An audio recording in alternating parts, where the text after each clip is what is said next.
It is raining so hard that I had to come outside and check it out. My rain barrel is overflowing.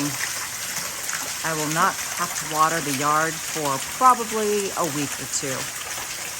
Right now it's 48 degrees, it's cold, it's miserable, but I love it.